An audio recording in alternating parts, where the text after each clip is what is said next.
آج لوگ تھانے دار کی طاقت کو تو جانتے ہیں، کرنل اور جرنل یہ منی کے قطرے سے بنے ہوئے ان ناپاک انسانوں کی طاقت کو تو جانتے ہیں، اس حقیقی قدرت اور طاقت والے اللہ کی طاقت کو نہیں جانتے۔ اللہ جل شانہ کی عظمت، اس کی صفات، کبریائی، قدرت، اس کو بتانا 6 نمبروں کی پوری بات، پوری دعوت۔ ہماری دعوت 6 نمبروں کے بغیر پوری نہیں ہوتی، تو راستے میں دعوت دیتے ہوئے جانا ہے۔ حاجی عبدالوہاب صاحب فرماتے ہیں ایک دفعہ ہم یہاں اسٹیشن سے سوار ہوئے، وہ اور مولانا عبید اللہ صاحب، وہ بھی بزرگوں میں سے تھے، وہ دونوں یہاں سے ٹرین میں چڑھے۔ کب مولانا یوسف صاحب جو حضرت جی تھے انہوں نے آگے لاہور سے بیٹھنا تھا، کب مولانا نے تو ٹرین میں بیٹھتے ہی اپنے تھیلے سے قرآن اتارا، نکالا اور پڑھنا شروع کر دی۔ میں نے کہا واہ، انہوں تو کوئی وقت ضائع، حاجی صاحب تو دعوت دینے میں لگے رہے، وہ قرآن پڑھنے میں لگے رہے۔ کہتے ہیں جب حضرت جی چڑھے تو ایسا ڈانٹا ان کو کہ دماغ، میں نے کہا شکر ہے میں نے نہیں نکالا تھا۔ ان کو کہا کہ کتنے لوگ چڑھے اور کتنے اتر گئے، یہ کوئی تلاوت کا وقت تھا؟ کتنے لوگ دعوت سے محروم ہو کر تمہارے ڈبے سے چلے گئے؟ یہ تلاوت تو انفرادی وقت میں کرنی چاہیے تھی، یہ جس وقت میں لوگ ملتے ہیں اس وقت میں تو دعوت میں لگنا چاہیے تھا۔ جس وقت میں ہمیں لوگ ملتے ہیں دعوت میں لگنا، اس سے فارغ ہو گئے تو پھر تعلیم کرا لیں گے، اس سے فارغ ہو گئے تو ذکر اور تلاوت اور باقی اعمال میں لگیں گے۔ تو اس طریقے سے اعمال کے اندر اپنا سارا وقت گزارنا ہے۔ یہ سارا راستہ قیامت کے دن گواہی دے گا۔ پھر راستے میں کوئی بڑی جگہ آ گئی، کراچی ہے، کوئٹہ ہے، وہاں نہیں ٹھہرنا، سیدھا آگے اپنی تشکیل کی جگہ جانا ہے۔ کراچی سے آگے لسبیلا ہے، گوادر ہے، تربت ہے، اوران ہے، مندبلو ہے، یہ سارے آگے کے شہر ہیں۔ نہیں تو اب وہاں تشکیل ہے تو بیچ میں کراچی مرکز میں جانا، وہاں پیسے بھی ضائع، وقت بھی ضائع، اس کی کیا ضرورت؟ سیدھا اپنی تشکیل کی جگہ۔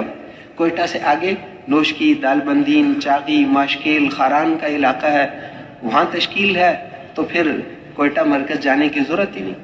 قلات ہے، پشین ہے، خزدار ہے، ان علاقوں میں تشکیل ہے، مستون، تو سیدھا اپنی تشکیل کی جگہ۔ آزاد کشمیر میں مظفر آباد سے آگے تشکیل ہے، نیلم میں یا ان آگے کے علاقوں میں، تو پھر وہاں پر جانا۔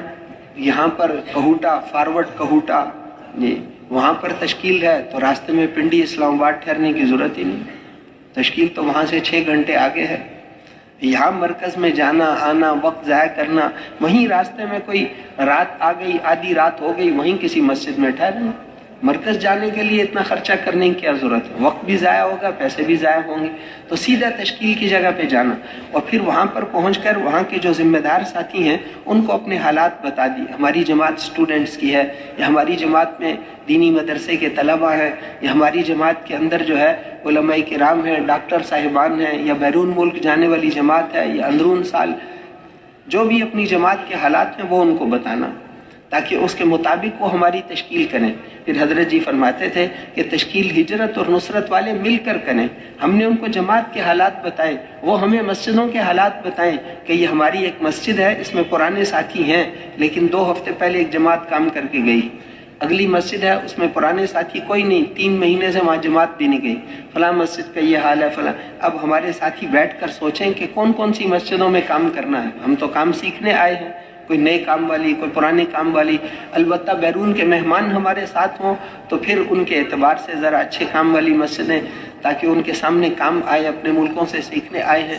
تو پھر اس کے بعد جو ہے تشکیل کریں گے تو مقام والوں کے مشورے سے، لیکن ہمارے ساتھیوں کی بھی فکر استعمال ہو۔ تشکیل ہجرت اور نصرت والے مل کر کریں، اور پھر اس کے بعد وہاں جہاں ہماری تشکیل ہے جب ہم وہاں پہنچ جائیں تو جس بستی میں جانا ہے اس کے باہر کھڑے ہو کر پہلے مذاکرہ کریں۔ جب بستی سامنے آ گئی تو تھوڑی دیر ساری جماعت کھڑی ہو کر ہم کس جذبے سے اس بستی میں داخل ہو رہے ہیں اس کا اس بستی والوں پر اثر پڑتا ہے۔ اس بستی کے 100% بالغ افراد سے ہم نے ملنا ہے، اس بستی کو حضور کی محنت مقصد والوں کی بستی بنانا ہے، یہ زمینداروں کی بستی نہیں، اور یہ کھیتی باڑی کرنے والوں کی بستی نہیں، یہ حضور صلی اللہ علیہ وسلم کی محنت والوں کی بستی بن جائے۔